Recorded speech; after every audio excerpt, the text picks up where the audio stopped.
अस्सलाम वालेकुम दोस्तों, इट्स फॉर यू में हम आपको खुशामदीद कहते हैं। दोस्तों, आज के इस वीडियो में हम आपके साथ अकाउंटिंग के बेसिक टर्मिनोलॉजीज़ के बारे में वजाहत के साथ बात करेंगे।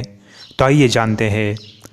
तो दोस्तों, जैसा कि हम सब जानते हैं कि किसी भी फील्ड की स्टडी में उस फील्ड से रिलेटेड कुछ मखसूस अल्फाज इस्तेमाल होते हैं जिन्हें उस फील्ड की टर्मिनोलॉजीज़ कहते हैं।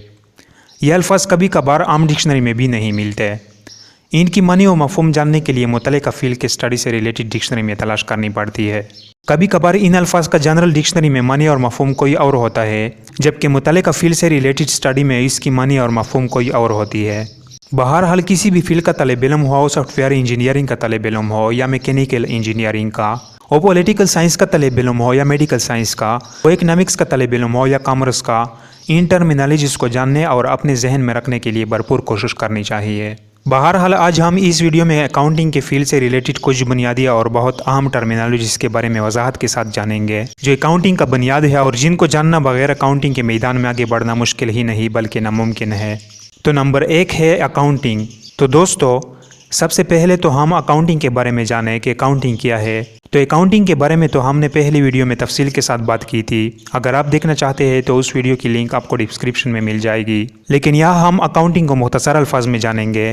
तो अकाउंटिंग से मुराद कारोबारी लेन देन को मुनज़्ज़म अंदाज में दर्ज करना, इनकी दर्जाबंदी करना और इससे मतलूबा नताइज अहज़ करना है। Number 2 account. दोस्तों, अकाउंटिंग के बाद एक और अहम लफ्ज़ अकाउंट का आता है, जिसका भी जानना ज़रूरी है और इन दोनों के दरमियान फ़र्क को भी जानना ज़रूरी है। तो अगर तिजारती लेन देन के दौरान किसी भी फ़र्द से आमदनी या खर्च में इजाफा या कमी को एक मखसूस जगह पर दर्ज किया जाए, जिसकी मदद से किसी भी वक़्त इसका बकाया मालूम किया जा सके, तो इसको अकाउंट कहते हैं। अकाउंट को उर्दू में खाता कहते हैं। बैंकिंग फील्ड में अकाउंटिंग एक मुख्तलिफ मानी रखता है। Number 3 business. हर वो सरगर्मी जिसका मकसद मुनाफा कमाना हो बिज़नेस यानी कारोबार कहलाता है। मसलन अशिया की खरीदो फरोख्त, अशिया की पैदाकारी और मुनाफा कमाने के लिए खिदमत मुहैया करना वगैरह सब कारोबार के ज़मरे में आती है। तिजारती इदारों को 3 हिस्सों में तकसीम किया जाता है। पहला है ट्रेडिंग कंसर्न यानी कि तिजारती इदारे। तो वो इदारे जो अशिया की खरीदो फरोख्त का काम सर अंजाम देते हैं उसे ट्रेडिंग कंसर्न या मर्चेंडाइजिंग कंसर्न कहते हैं। मिसाल के तौर पर कपड़े बेचने की दुकान, जनरल स्टोर और परचून की दुकान वगैरह। दूसरा सर्विसेज कंसर्न यानी कि खिदमत मुहैया करने वाले इदारे। तो वो इदारे जो अपने कस्टमर्स को खिदमत यानी कि सर्विसेज प्रोवाइड करते हैं उसे सर्विसेज कंसर्न कहते हैं। मसलन हस्पताल, कॉलेजेस और यूनिवर्सिटियाँ वगैरह खिदमत मुहैया करने वाले इदारे हैं और इन्हें सर्विसेज कंसर्न कहते हैं। तीसरा है मैन्युफैक्चरिंग कंसर्न यानी कि अशिया पैदा करने वाले इदारे। तो वो इदारे जो अशिया को रॉ मटेरियल से फिनिश गुड्स में कन्वर्ट करते हैं यानी जो अशिया पैदा करते हैं, इन्हें मैन्युफैक्चरिंग कंसर्न कहते हैं। मसलन चीनी बनाने के कारखाने, टेक्सटाइल इंडस्ट्रीज और फर्नीचर बनाने वाले कारखाने, ये सब मैन्युफैक्चरिंग कंसर्न में आते हैं। Number 4 business organisations. वो इदारे जो कारोबारी सरगर्मियों में मसरूफ़ होते हैं उनको बिजनेस ऑर्गेनाइजेशंस कहते हैं। बिजनेस ऑर्गेनाइजेशन को मज़ीद 3 हिस्सों में तकसीम किया जाता है। एक सोल प्रोप्राइटरशिप, दूसरा पार्टनरशिप और तीसरा जॉइंट स्टॉक कंपनी। तो दोस्तों, बिजनेस ऑर्गेनाइजेशन के इन 3 अक़साम के बारे में हम किसी और वीडियो में बतफसील के साथ बात करेंगे। फ़िलहाल हम अगले टर्म की तरफ जाते हैं। तो नंबर 5 प्रोप्राइटर। प्रोप्राइटर वो शख्स होता है जो कारोबार में सरमाया लगाया और अपने कारोबार का मैनेजमेंट खुद संभाले। वो प्रॉफिट या फिर लॉस का खुद जिम्मेदार होता है। प्रोप्राइटर को पार्टनरशिप में पार्टनर और कंपनी में शेयर होल्डर कहते हैं। कंपनी की सूरत में ज़रूरी नहीं कि प्रोप्राइटर कारोबार की मैनेजमेंट खुद संभाले। Number 6 firm name. Firm name से मुराद वो नेम होता है जिसके नीचे कारोबार चलता है, यानी कंपनी या पार्टनरशिप के कारोबार को एक मखसूस नाम दिया जाता है जिसे फर्म नेम कहा जाता है। इस नाम से कारोबारी इदारे की शनाख्त में आसानी होती है, मसलन ABC कंपनी लिमिटेड या मिस्टर जोन्स जनरल स्टोर वगैरह। Number 7 transaction. 2 या 2 से ज़्यादा अफराद के मबाइन अशिया और खिदमत के तबादले को ट्रांजेक्शन कहते हैं। ट्रांजेक्शन कारोबार के माली पोजीशन पर असरानंदाज होती है। ट्रांजेक्शन ज़र की सूरत में होता है। ट्रांजेक्शन के मज़ीद 2 अक़साम है। एक है कैश ट्रांजेक्शन यानी कि जो कैश की सूरत में होता है, यानी इसमें नकद रकम दिया जाता है या लिया जाता है, और दूसरा है क्रेडिट ट्रांजेक्शन जो उधार पर होता है और जिसमें कैश बाद में दिया जाता है या लिया जाता है। Number 8 voucher. जब बिज़नेस ट्रांजेक्शन आकर होता है तो उसके लिए सबूत के तौर पर जो हवाला लिखा जाता है उसे वोचर कहते हैं। वोचर ट्रांजेक्शन की रिकॉर्ड को बुनियाद मुहैया करता है। ये मेमो बिल्स और इनवॉइस से बनाए जाते हैं। Number 9 cash memo.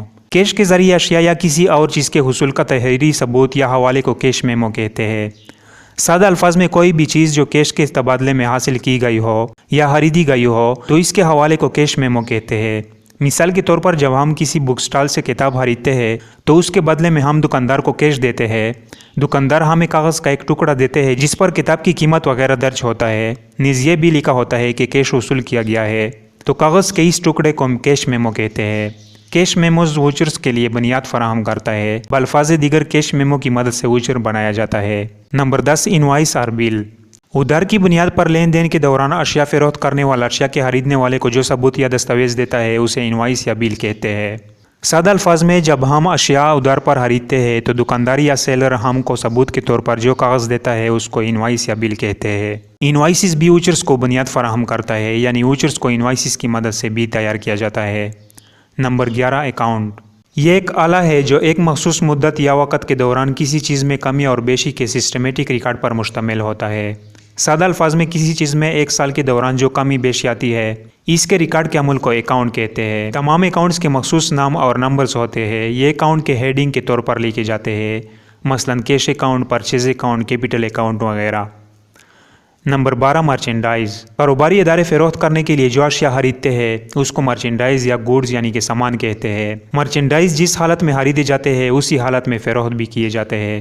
اس کی مثال کسی پرچون فروش کا پرچون کا سامان مثلا چینی خریدنا ہے، وہ چینی کو اسی صورت میں فروخت کرتی ہے جس صورت میں اس نے خریدی ہو، یعنی وہ ایسا نہیں کرتا کہ پہلے وہ گنا خریدتا ہے اور پھر اس سے وہ چینی بنا کر فروخت کرتا ہے۔